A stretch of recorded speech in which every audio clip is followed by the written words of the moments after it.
Mark Carney. Do you remember him? Well, he was the last Bank of England governor. And he was a Canadian. Even he said that him and his family suffered racism just after the Brexit vote. You see all the xenophobes and bigots, whatever, they all crawled out from underneath their stone, didn't they? They felt enlightened to say whatever they like. I think we could blame Nigel Farage for that. But this geezer, Mark Carney, he actually, talked a lot of sense, And he actually saved our economy the day after the Brexit vote. Well, wasn't quite as bad as it would have been anyway. And then we got the incumbent, Andrew Bailey, who was given the post because he supported Brexit. Yeah, okay. And we all know how that's going to flip and well end, don't we? Since nothing positive comes from a Brexiter. No, just destruction. In this case, destruction of our economy. For Christ's sake, we're borrowing more money than we're earning. That doesn't sound like a good recipe. It sounds like a recipe for a disaster to me. And now we got Sir Kier Starmer. Okay, I just had to say that anyway. He's the Red Tory, as some people like to call him. He's the leader of the opposition. He's Labour. Yeah. To be honest, I expected a downside more from him. Not this. No. Well, he wants to try and mend the wounds. Commendable. Yeah, that was created because of Brexit, when all those numpties put that cross in the wrong box back in 2016.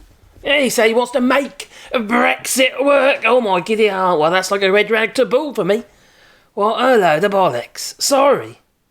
Because if you ask me, that implies that things will be better before the end of the transition period. Yeah, anyway. Now, I admit that a more submissive approach, submissive, that'll get the old Brexiters going, won't it? Approach to, fresh EU negotiations. Well, it may be, favourable. It might help to soften the edges of Brexit. But make Brexit work. Oh my giddy aunt. That one's for the birds, that is, yeah. Besides, there is no appetite. No. Not here in the EU. No. I'm in France, you see. They don't want to talk about it.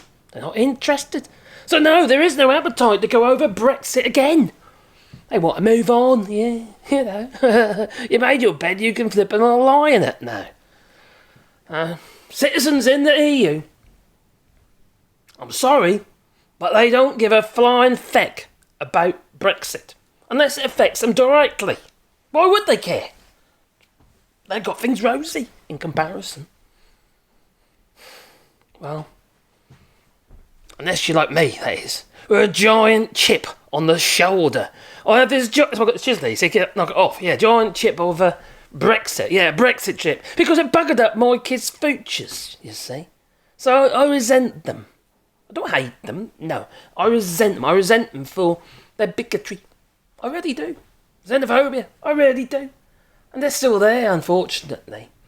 Yes, they've softened their stance, but they still say things that, quite frankly, is, like I say, bigoted.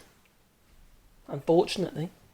And then we've got the Brexiteers, as I like to call themselves, the Nigel Farages of this world, and that Richard Tice geezer. Oh my giddy aunt.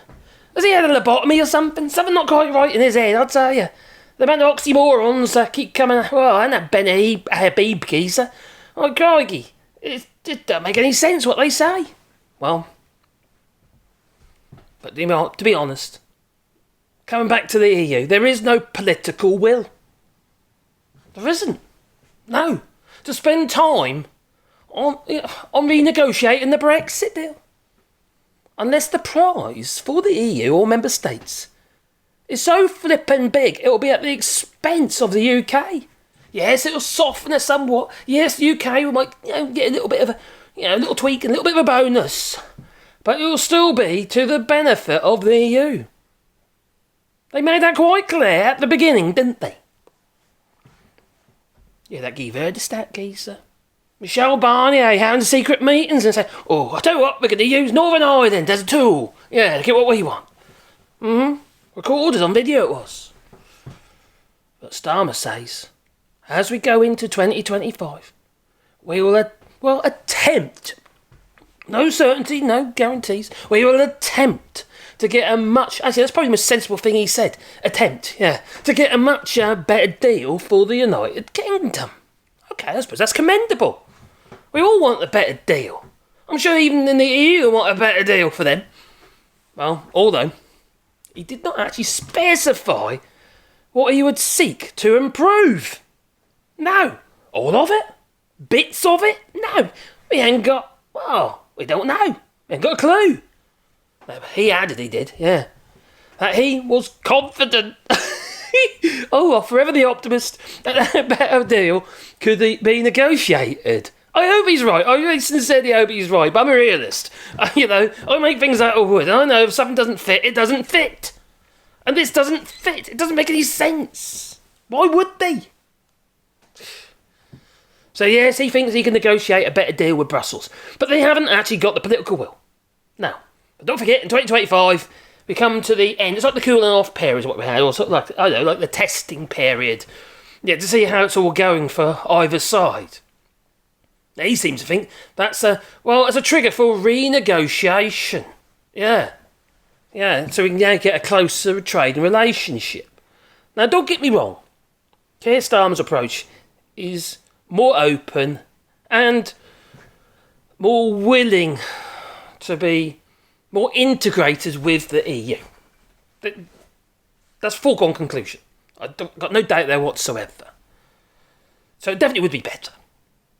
So if you could put a cross in another box and vote, got a choice, say you could vote Tory or Labour, and you want to get yourself a better deal, well, obviously it's got to be Labour, isn't it?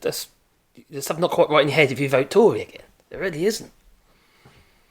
Well, that 2025 date, it's just really is there just to see whether the deal's working or not. Not necessarily to renegotiate the whole blooming thing, no. And then you've got the 2025, it's also the date, for the derivative clearing, the euros. Yeah, euro clearing. Yeah, they want to bring it into the EU away from the City of London. It's going to end, you see. Laws are already passed, so it has to happen, unless maybe they'll use it, I don't know. Maybe there'll come another law that sort of softens it. Because some countries in the EU have already said that, I think we need to be a little bit, a little bit softer on London regarding the euro clearing. Spain, for instance, they've said that. Maybe that'll happen. Maybe, but it's still going to be removed from London. It just depends on what extent it's going to be. So it's going to hit London hard, whatever happens. So all bankers will leave the city. They will. They'll be moved. And all assets will be moved once derivatives are removed from London. Maybe they get jobs and, in Uber Eats instead. Delivering. Yeah, Deliveroo even. Whatever it is. I don't know. We don't have it here, so I don't really know. So I didn't know why I brought it up, to be honest, but there you go. So, he says that we have to make it work. It's a bit hard, isn't it, Square peg in a round hole. How do you make that work? He also said that there's, not a question of going back in. He said, I refuse to accept that we can't make it work, he says. He also said, I don't see a case to rejoin the European Union anytime soon. Well, he just said rejoin the European Union. I just added the anytime soon. But anyway, that's what he said. That's ridiculous. Absolutely. What's a stupid statement to make? Of course there's a case to rejoin. It's obvious. There might not be a case for him politically, but there's certainly a case to rejoin the EU. Turkey? Well, they're desperate to join the EU. They've been in ascension for forever. But, they're human rights abusers, so they'll never get in. I'm sure Croatia.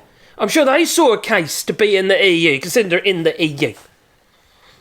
Meanwhile, the former Bank of England governor, Mark Carney, was accused Mrs Truss of turning Britain into Argentina on the channel. I have to admit, when I heard that made me tickle, it did. Now, Liz Truss, though, is now blaming the 1997 consensus for her, failed economic plan. What is it with these Tories? Yeah. Yes, she too is blaming the last Labour government. Just like Theresa Coffey blamed flippin' Tony Blair for, shit flowing down our rivers and ending up on our beaches. Go figure. How long ago was that again? Remind me. Well, she blamed a policy from... Well, Theresa Coffey blamed a policy from 2006. It's 2023. Well, I'll tell you what. These Tories, they ain't too humble, are they?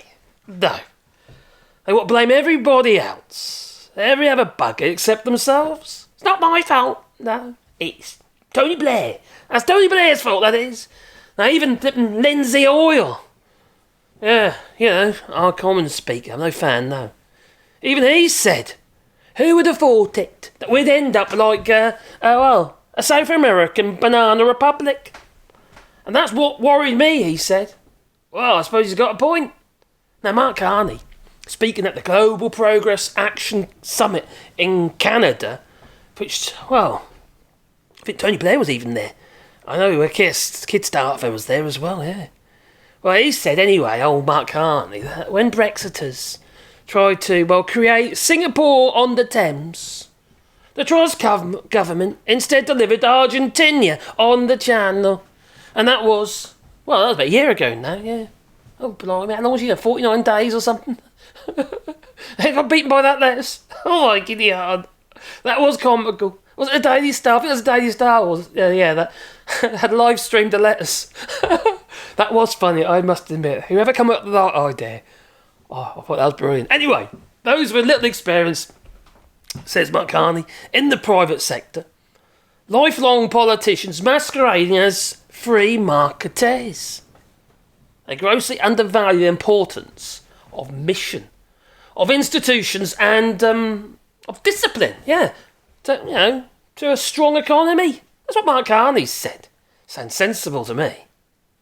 Progressives build things that last. Yes. They're more like chippies, like carpenters and joiners who make things out of wood that last. He said they make healthcare, infrastructure, schools, opportunities, sustainability, and prosperity. You might not like Tony Blair, but it's pretty much what he was doing in their tenure. The schools, for instance, they received huge amounts of money. The hospitals, NHS, received huge amounts of money. That was only when the Tories got in, they started sacking every bugger and holding their wages down so flippin' low, austerity, everyone had to leave because, not everybody, lots of people left because they couldn't afford to live. Especially with inflation. Hence all the strikes that we're seeing now. Now he says that others, and there are others, have a different model, referring to this Truss. He says they are in the demolition business. Far-right populists that see anxiety of today as an opportunity. Look at COVID, for instance. Michelle Mone and, dodgy PPE. Now these people, they stoke anger. Look at Lee flippin'... Lee Anderson, 30p Lee. They stoke anger.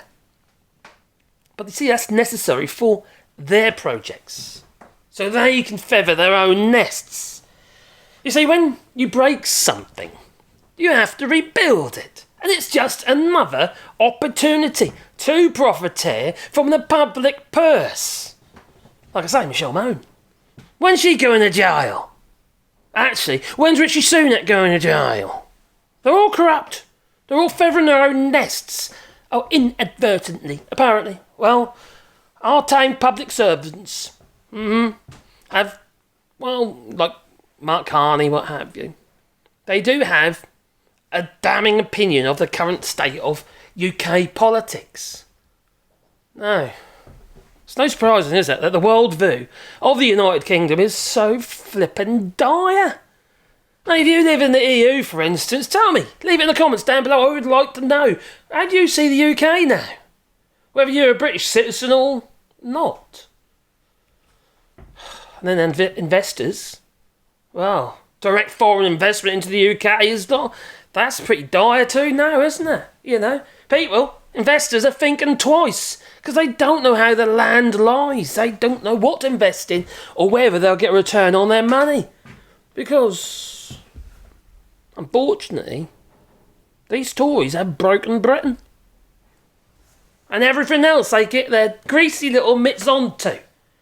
They squeeze every single last dime out of the exchequer to feather their own nests.